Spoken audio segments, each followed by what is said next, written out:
Welcome to the Genomic Medicine course information session. Before we start, we want to inform you that this session will be recorded and will be shared on the ICE YouTube channel, and the recording will also be sent to all who registered for the event after the session. My name is Jennifer Marsh, and I'm the academic coordinator for the Genomic Medicine program at the Institute of Continuing Education at the University of Cambridge, which is also known as ICE. Joining us for today's session, we have the Genomic Medicine program course director, Dr. Kenny Langlands, and a student representative, Dr. Jason Ting. And Louisa Kennedy from the marketing team is in the background monitoring the Q&A. So Kenny, will you do the next slide, please?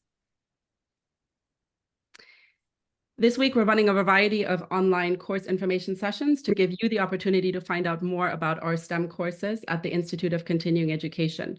We will also be holding a panel session with our students and one with our academics taking place tonight after this one, and tomorrow evening, where you will have the opportunity to hear more about student life and ask more academic questions.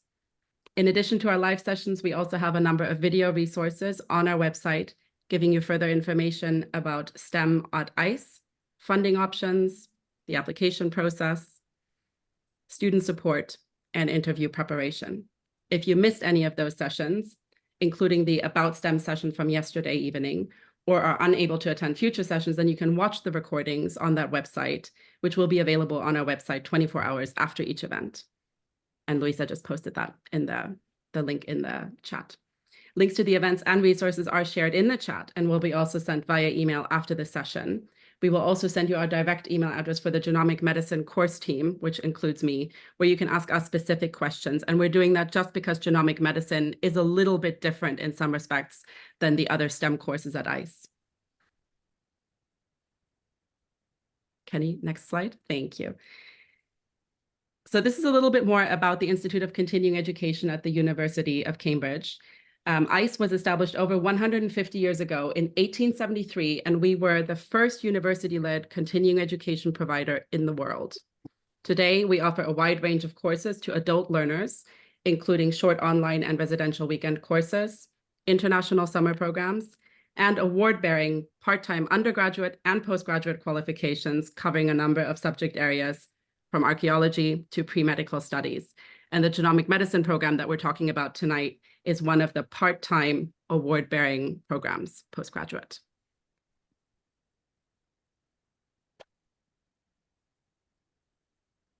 So once you have accepted an offer from the University of Cambridge, you will become a University of Cambridge student. You will receive a university email address and a university card and have access to many university resources, including the Central Library and the Student Center. And the Student Center houses disability services and career advice services, among many other things. MST students, like Jason, additionally enroll with one of our partner colleges for genomic medicine. These are Homerton College, Wolfson College, and Fitzwilliam College.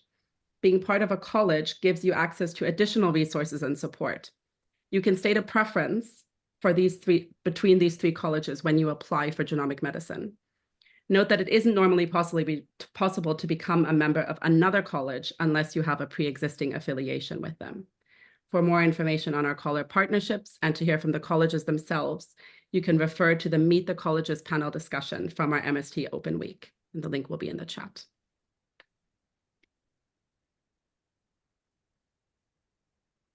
So what we're going to do today, so we will shortly take you through what you can expect from the Genomic Medicine program, including the entry requirements, the progression options, the teaching style, the module content, and the assessment. We do have time reserved at the end of the session to answer your questions, so please send us your questions continuously for any members of the team via the Q&A box at the bottom of the screen during the presentation. And I will now hand you over to my colleague Dr. Kenny Langlands, who is the course director for the Genomic Medicine program. Well, thank you for the introduction, Jennifer. So, as Jennifer said, I'm Kenny Langlands. I'm the course director for the MST. My background is in cancer biology, informatics. Latterly, I was involved in medical education before I returned to Cambridge to get involved in the MST program. So this is a fantastic program, and it was launched in 2015 in response to a recognition by Health Education England that there was a need to upskill the professional health workforce rather, to give them the skills and understanding of the latest advances in genomic medicine and how these could be implemented towards enhancing patient care. It's a highly collaborative program. Teaching involves colleagues from Cambridge University hospitals, the local genomics hubs where the genetic analysis is done. We work in collaboration with the Wellcome Trust Sanger Institute, a lot of high throughput analysis of genetic data. We've also had, we've been working with the European Bioinformatics Institute over the last few years. The reason that I've asterisked this is that the EBI, they're changing their approach to education. The teaching in the past, which has taken place at the EBI site, will probably come back up to Cambridge, but I shall touch on that in a moment. But EBI colleagues will still be involved in the teaching. They may not be hosting one of the modules in the future. Again, I come back to this later on. But the most important thing is that the teaching is very much led by people at the cutting edge of the practice of genomic medicine and people involved in research as well. And I'll give you a little bit of a thumbnail sketch of some of the teaching team to give you a sense of that range of expertise. And every module has a diversity of speakers, and I'll come on to that presently. We've had people from a range of different backgrounds. So the original ethos of the course was to upskill the genomics workforce, but we have people who've come from sort of degree level backgrounds who are looking to get into research, genomics, or potentially do things like apply to medical school. So even though the teaching is focused on the modern practice of genomic medicine, we still welcome applications from people from a range of different backgrounds. And the modular approach, which we'll come on to, is a good way to test the water for those who are interested, who may not necessarily have a very strong background in genomics or medicine. Kenny, can we just get back? And maybe this is a good time for Jason to introduce himself as an example of a student on the course. Thank you, Jennifer. Hi, my name is Jason, one of the academic F2 working in the Northeast region, and I'm an incoming academic clinical fellowship in dermatology, also in Newcastle. I'm a part-time master student, and I'm affiliated with Homerton College, and I travel down to Cambridge 4 times a year to do my modules, and I've enjoyed my time in Cambridge very much. I'll talk a little bit more about my experience towards the end of the session, but if you've got any question, feel free to put them on the chat, and I'll reply them on the chat box, and I'll pass it back to Kenny. Thanks, Jason. So the course is constituted of 12 different modules to give you allow you to sort of pick and choose modules which are most consistent with your needs, to give you that flexibility. If you're funded by Health Education England, which we'll come on to later on, there's an expectation you will take some of the core modules, so you have that fundamental experience that the NHS needs to configure, deliver, transform service. We have I'm not sure if you can see my mouse, we have an introductory module which talks about Mendelian genetics and it introduces a number of the topics which are covered in the course. And again, if you're interested in testing the water, as it were, you might want to think about applying for that module in the first instance, which will again bring you up to speed with some of the latest thinking and give you a sense of how well you might proceed through the modules, unless, of course, you apply for the MST in the first instance. And we'll talk about some of those options in a moment. But we cover a range of skills, opportunities to learn, a whole raft of different methodologies, approaches related to the practice of genomic medicine, research skills. Omics techniques talks about the high throughput techniques like sequencing, proteomics, transcriptomics, generating that high throughput at scale data, which is used to better understand disease processes and identify causative mutations, for example. We have a bioinformatics module, and again, don't be put off by that. That's really using pipelines, online tools to make assessments of genetic variation. Is it to make an assessment if there's an alteration? Is it potentially pathogenic? Is it benign? Could it explain some of the disease phenotypes? We talk about the relationship in genomics and infectious disease, and of course, following on from the pandemic. I think that's the front of people's minds, that being able to follow the evolution of pathogen genomes has absolutely transformed approaches to public health. For example, cancer has blazed the trail in individualizing therapy, whether it's trying to identify germline mutations that lead to predisposition of cancer genomes, look at cancer evolution to be able to adapt therapy and make predictions about outcomes. We have a module on pharmacogenomics, thinking about how we individualize care, whether it's the cohort or at the individual level. And again, giving a sense of the direction of travel, what the latest innovations in individualizing therapies.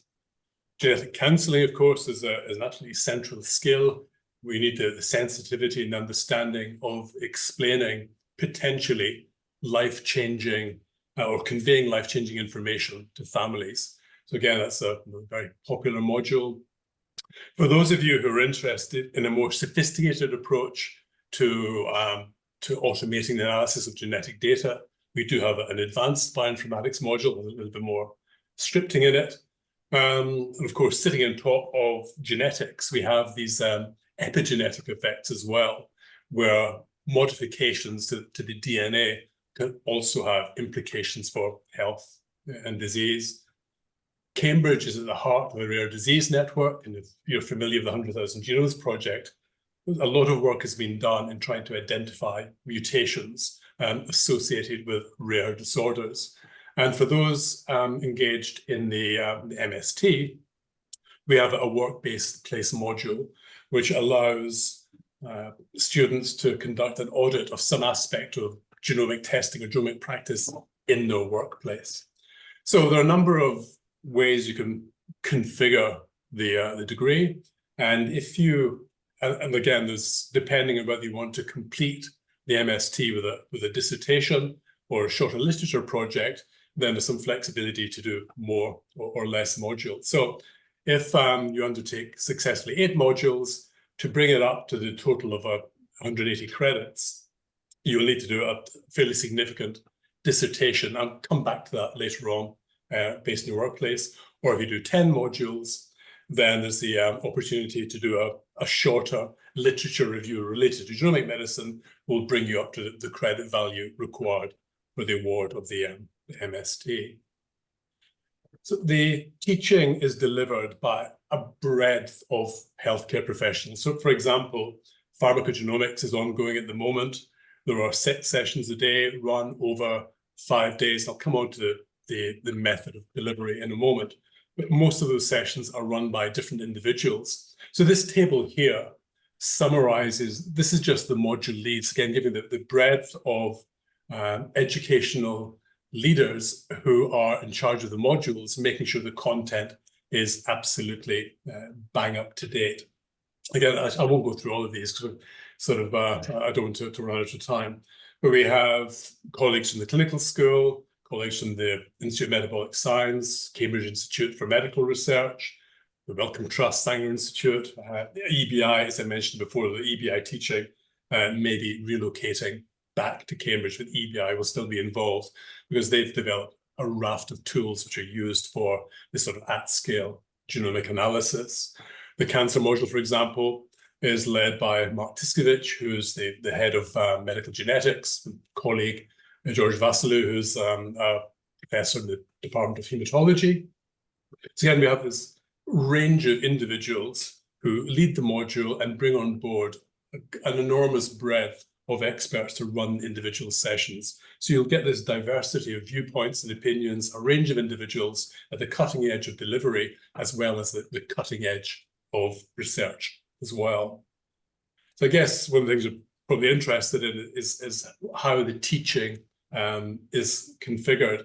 So we want to make it as flexible as possible for busy professionals to allow you to plan time, whether it's study time or you have to take leave to complete this. But the blocks are delivered in a sort of 1-week intensive face-to-face model. Most of the teaching takes place at Addenbrooke's. Some of the modules, the counselling takes place at Madingley Hall, Advanced Bioinformatics. takes place in the centre of Cambridge. But again, most of the teaching takes place at the Addenbrooke site. And the teaching generally runs between October and June of each year. And I think I might come over to Jason at this point to give a sense of his experience of teaching. So we use a range of different methodologies, face-to-face group projects. But again, Jason, it'd be interesting at your perspective on how you found teaching and the range of teaching tools we use. Yeah, I honestly found the MST a very unique learning experience, and oops, is there feedback? Actually, maybe while you fix that, Jason, I wanted to say one more thing here as well, just to clarify that each module is 1 week of intensive teaching. So you can kind of pick and mix, as Kenny said, depending on when you're available and what interests you. Thank you, Jennifer. That's better. All right. I have no idea what happened there. But yeah, I think Kenny has made a really good introduction, and thank you for the input from Jennifer. I personally found MST a very unique learning experience. The flexibility that it has given me to choose the module that I found interesting and relevant to my background. So I'm currently doing research in RNA sequencing. So obviously I could choose the modules that I found very relevant.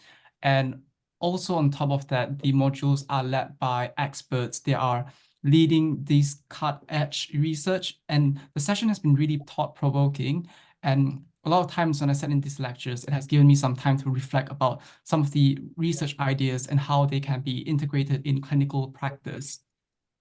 And on top of that, I also found the tea break session it's quite underrated, really. The food is provided, and we got to do a bit of networking session with the experts in the field, and also with my colleagues, where we talk about some of the research idea and talk about some of the PhD topic, for instance. And in a nutshell, it really gives me I really felt like I'm part of the group and part of the Cambridge experience. To add Thanks, to, Jason. sorry, to add to that, so during these week-long sessions, we do typically have 20, 30, 40 guest speakers who come in and deliver lecture after lecture, really on their specific field of expertise. And like Jason said, they often stick around for the tea sessions. We have a coffee and tea in the morning and the afternoon, because during those week-long sessions, you will be in teaching from around 9 a.m. to 5 p.m. They're pretty intensive weeks, but Jason, Jennifer alluded to, you really getting this breadth of experience, which students really welcome. So it's nice to hear Jason confirming that. I guess the thing that really tends to exercise students is, of course, assessment. As far as we're concerned, we want to give you a great educational experience, but inevitably students ask about assessment. And usually at the end of the first session, the hand goes up asking what was happening in the assessment. And so each module will be assessed on one piece of, it tends to be a report of up to 3,000 words. Sometimes it requires a discussion or a critique of a particular technology. The introductory module, there may be a pedigree, and then students asked to work through a series of variants, use the various tools to come up with a review of the potential pathogenicity and try and identify which of the causative alleles. So we want to make sure that the assessments test and reinforce the learning.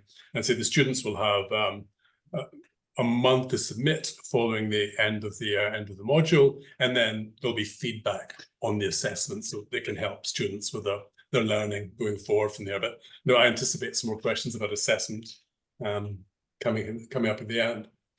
So the other thing that students spend a lot of time thinking about are the dissertations or the literature reviews. So again, if you do 10 modules, then to cap off the master's program, you will finish with a literature review, which will be a critique of a topic relevant to genomic medicine. For those who complete 8 modules and want a dissertation, what we ideally want are for students to pick up a project in their place of work. So for those involved or those employed in research labs or in the hospital, often they have access to clinical material or research material. There is quite a short window. These run from, actually today, the students have submitted their proposals. The dissertations will be submitted at the end of July. So we're not expecting people to push back the frontiers, but we want to see that learning being contextualized, used to answer some interesting questions. And again, we want to expand their sphere of influence. Ideally, students will have a local supervisor who will help them structure their arguments and analyze the data. And then I will be an internal supervisor who will help making sure that students put together a piece of writing that meets our expectations. But we want to make this as flexible as possible. We don't want to be prescriptive about projects. We want students to really explore an aspect that's interested them. And I guess if the larger dissertation, hopefully they'll generate some data in their place of work. But for those who may just have come from a degree background who don't have access to a lab, again, we can provide support in identifying projects which will allow students to generate a piece of work which will allow them to complete the dissertations. So some things that are getting a little bit complex. That we talk about the masters, which is this, or the overarching qualification, and Genomics England, or rather Health Education England, we're keen to have a master's level program, but within that, we want to make it as accessible as possible to busy healthcare professionals. So we have a range of study options. It may be you just want to attend the module for the learning and not necessarily sit the assessment for credit. So again, so auditing a module essentially for your continuing professional development. It may be that you're a busy professional or you come from a background where you're less confident in your knowledge of genetics and you want to do a module for credit, test the water and get a sense of, does it work with your work patterns? Or are you comfortable in undertaking a more significant period of study? So the other options we have is a certificate, which is effectively what you would do over the course of a year. You study 4 modules. If you pass 4 modules for 60 credit, you can be awarded a certificate. If you do 8 modules successfully, you'll have enough credit to be awarded a postgraduate diploma. And then if you do all of the modules plus a literature review or dissertation successfully, then you'll have accumulated enough credit for the master's degree. But again, we want to encourage people to start the program. If you're not confident about doing the MST, there are ways in which you can study at a level which suits you and suits your own personal circumstances. I guess the things start getting a little bit complicated. What we don't want are students accumulating lots of modules. Ideally, you'll do 1 or 2 modules if you're not confident about doing something for a higher qualification. But if you do decide after a module that you want to go on to study for a certificate or a diploma, then you really want to make that decision reasonably early. And when you complete your first module, Jennifer will contact all the students and explain what the options are. And this may seem a little bit arcane. I think it's so useful to explain it. So if you want to go into the postgraduate certificate, you can only transfer 1 module. So again, if someone does 2 modules, then wants to transfer to the certificate, then again, it's useful to just be aware you wouldn't be able to carry 2 modules forward. You could carry 2 modules into the PG cert. And then there are a number of progression routes, and I might call in Jennifer at some point before I start getting confused. But if you transition or you join for the PG cert, Sorry, Jennifer. But Jennifer, do you want to talk through this to save me getting caught up? You spend a lot of time with students about this. No. So I think each pathway through this program will be unique, and we're always there to advise you. So there's many ways to enter. You can enter as a modular student, which is just a 1-week commitment plus potentially the assessment. You can apply for a PG certificate, which is a 1-year program. And then after that year, you can actually upgrade, so to speak, to the diploma or to the master's. You can also enter directly at the master's level if you already know that's definitely what you want to achieve in the end. but there are just multiple places to enter and multiple ways to progress through that. I think we don't need to really say much more about the specific ways those work within the University of Cambridge, because it is complex. But suffice to know that once you are with us as a student, be that a modular student or a certificate student or a diploma student or an MST student, we are here to advise you, and we will make sure that you get the award you want when you want it. And just to clarify from the previous slide, the modular student is 1 week at a time that you're committing. The PG certificate, you're a real University of Cambridge student, that is 1 year. The PG diploma is 2 years. The MST is also 2 years. But if you do the MST as a progression, where you start as a certificate student and sort of work your way up, it's 3 years. So it's just a question of what time you have available, how confident you are, what you want to do in the end, and sort of how addicted you get to the modules, I guess. And I also chip thanks, Jim. in that the team has been really supportive. So when I was going through my MST, I'm also taking 2 major exams, and I was doing 2 interviews, working full-time as a doctor, and I still found that completing an MST is very manageable. And you don't want to miss out the college experience as well. Thanks, Jason. So yeah, that's really the key. We want to make it as accessible as possible, even if it does seem quite complex. It's really designed to give students every opportunity to study to the level that suits their requirements. So when it comes to applications, if you're applying to a module, whether it's for CPD or for credit, applications are made on a rolling basis. And so you've up until about a month before the module runs to apply. There is a fixed application date for the rest for the award programs, with the certificate, the diploma, or the MST. And so after the applications close on the 31st of May, there'll be a process of interviews afterwards. Let's say for CPD, where there's more flexibility about interview points throughout the year, as Jennifer mentioned earlier on. Once people get engaged on the course, we can have that conversation about how they go about upgrading. So Jennifer, anything else you want to add at that point? Yeah, the first step for any of these is to submit an application via the ICE website.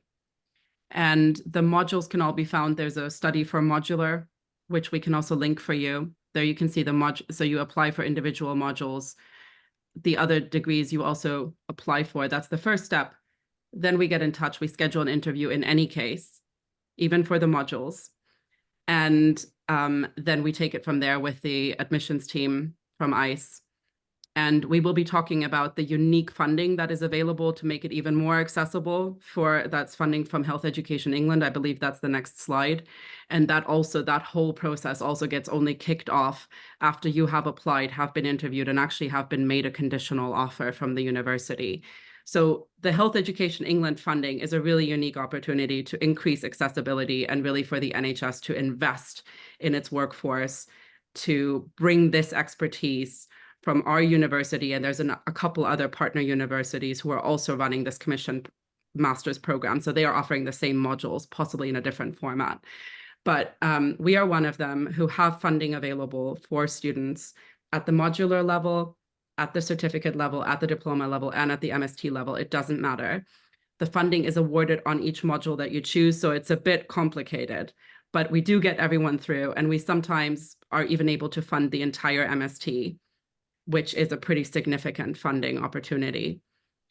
About 70% of our current cohort is in receipt of HEE funding, so that just shows how much it actually does work. There are some rules about HEE funding. You do have to work for NHS England, not NHS Scotland, alas.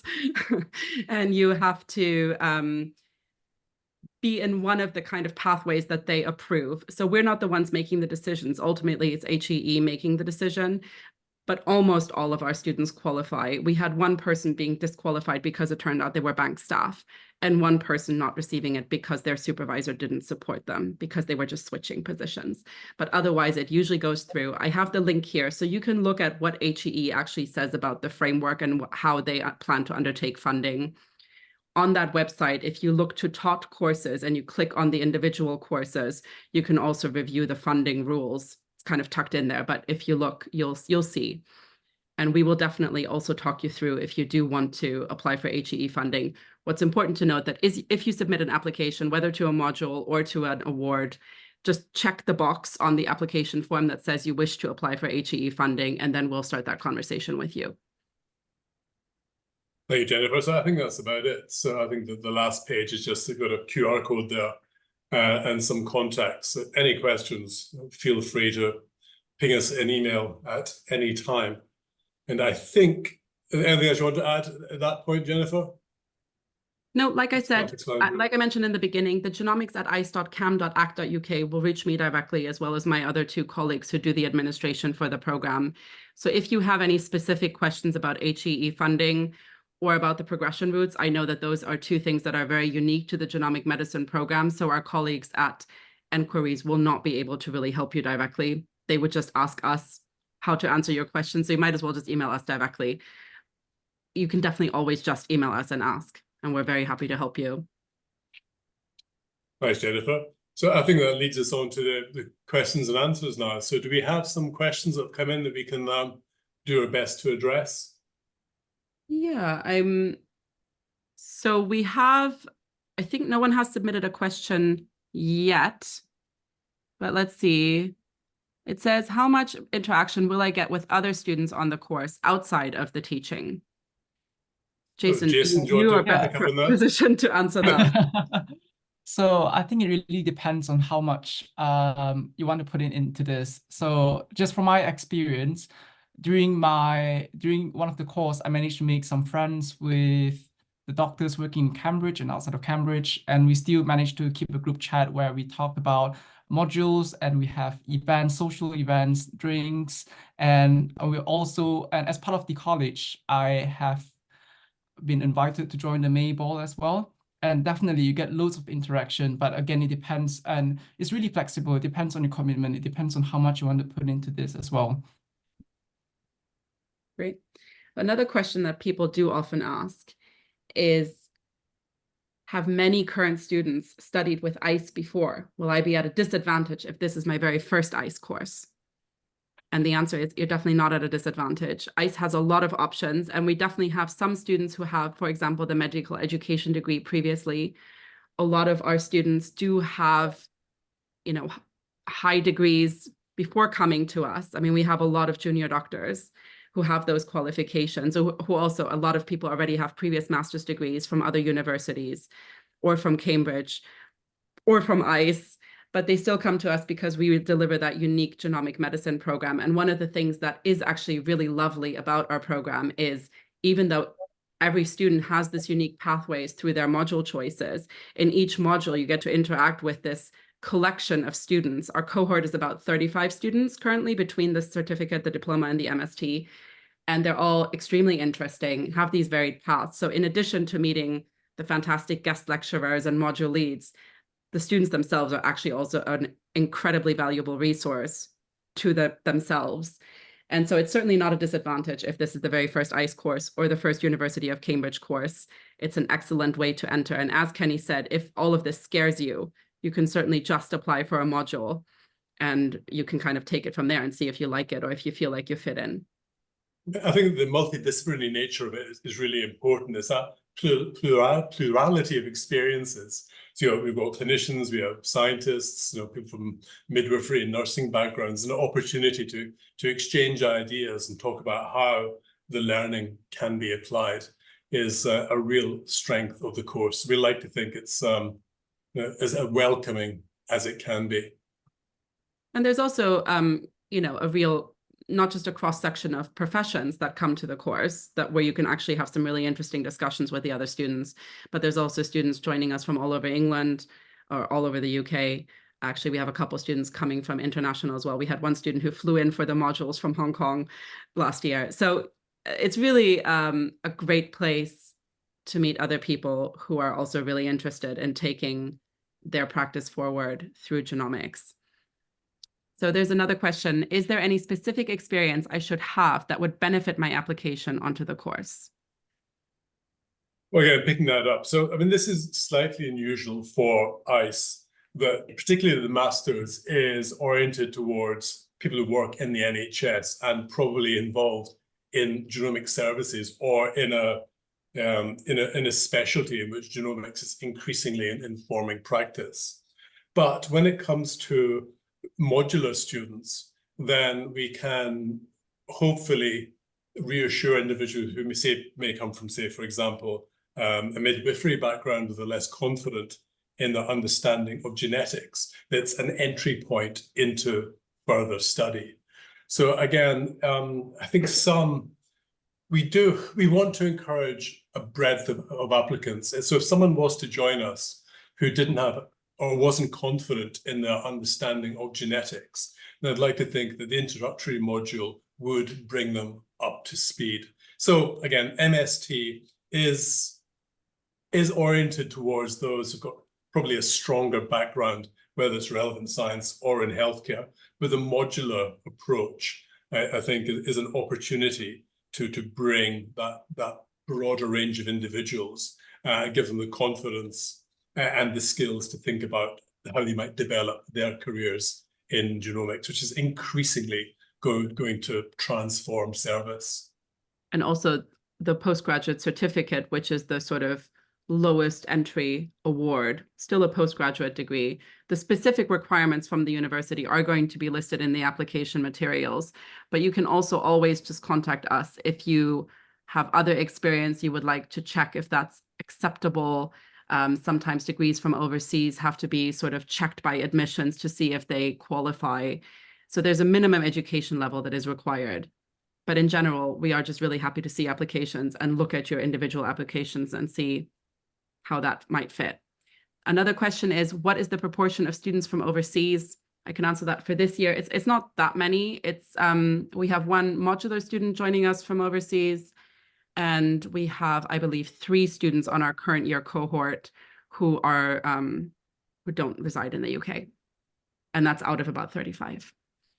Another question was, is there any benefit to taking the course if you're not a doctor or working in the NHS? I think I can. I'm sorry, Jason, go ahead.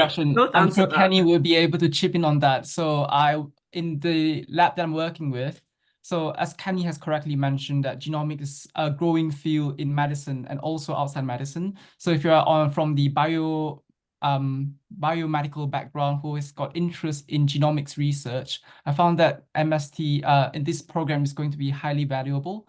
And if you're interested in teaching as well in genomic medicine, that it was going to build a strong foundation in medical education in genomic medicine. And I think Kenny can build on to my response to that.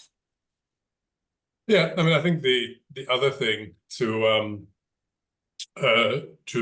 bear in mind is that we want to make sure that in addition to students being able to be involved in the configuration, think about the next wave of leaders. As Jason said, genomics is going to be involved in increasing how drug discovery pipelines work, for example. So we have students who've come from a degree background who are interested in research, who maybe think about going into biomedical research and working in the labs in the NHS. And there are also a number of students as well who are interested in going on to further study in medicine, for example, as well, recognizing that genomic medicine at this moment in time is a topic of enormous interest. Another question that I know comes up a lot is sort of where in Cambridge does the teaching take place? And then what happens about staying in Cambridge if you're not at home already in Cambridge? So I think quite a few of our students are not already at home in Cambridge and come in just for the week-long modules. So that's 4 times a year. You would be here in Cambridge for 1 week at a time, Monday through Friday, to attend teaching, intensive teaching. If you are an MST student, you will have your college affiliation, and there might be pretty inexpensive housing available. They have rooms. The rooms are often all occupied by the full-time students who live in college, the sort of more undergraduate cohort. But I don't know, Jason, if you've ever... Oh yeah, definitely. I was just about to mention that as well. Part of the reason, one of the benefit of being affiliated with college is that you get really affordable accommodation. So when I managed to stay in Homerton throughout the whole week, and they were charging me around, can I mention that in the chat? Probably, well, Uh-oh. I mean, the information is going to be available online anyway. So I was charged around £30 a night, and it's definitely really, really affordable. And my That's stay pretty has affordable. been amazing as well. That's really nice. I mean, just to be a little hedgy here, it's not necessarily always available. It depends what is sort of going on in the college at the time, but the colleges are certainly there for you if you are an MST student. Otherwise, there is also accommodation at Mattingly Hall, which is where ICE is based currently still. Mattingly Hall has discount rates for students. They're not as cheap as £20 per night, but there is also a sort of hotel attached to Mattingly Hall. Additionally, I mean, students might chip in together for Airbnbs or something. So there's certainly, just to also set expectations here, Cambridge is unfortunately pretty expensive. So just to think of that as well when you consider spending a week at a time in Cambridge. But again, the colleges can certainly help if you're an MST student. And we can also always send some information to students. In terms of the location, as Kenny said, of the teaching, as Kenny said, most of the teaching will happen in a clinical medicine school, which is on Addenbrooke's campus. And Addenbrooke's is the university's teaching hospital. It's massive. It has so much going on. It does have a whole food court and everything. So you are nicely set up. The other, when it's not at Addenbrooke's, we have two modules that run at Mattingly Hall where ICE is. We'll see if that continues on that way. We also have a couple other sessions that are running in some other sort of more medicine, bio rooms, teaching rooms that the university has sort of more downtown Cambridge. But pretty much in and around Accommodation is Cambridge. expensive, but getting around Cambridge is quite affordable. Commuting by bus is definitely affordable and very convenient as well. And if you're looking for the NHS as a junior doctor, you can also apply for study leave for study budget for accommodation and travel expenses. That's great.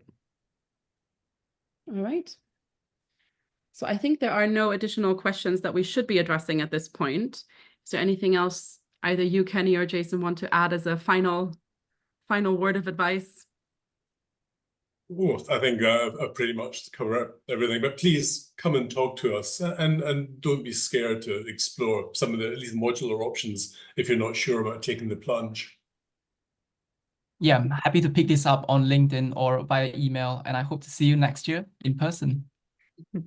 Thank you so much. Thank you.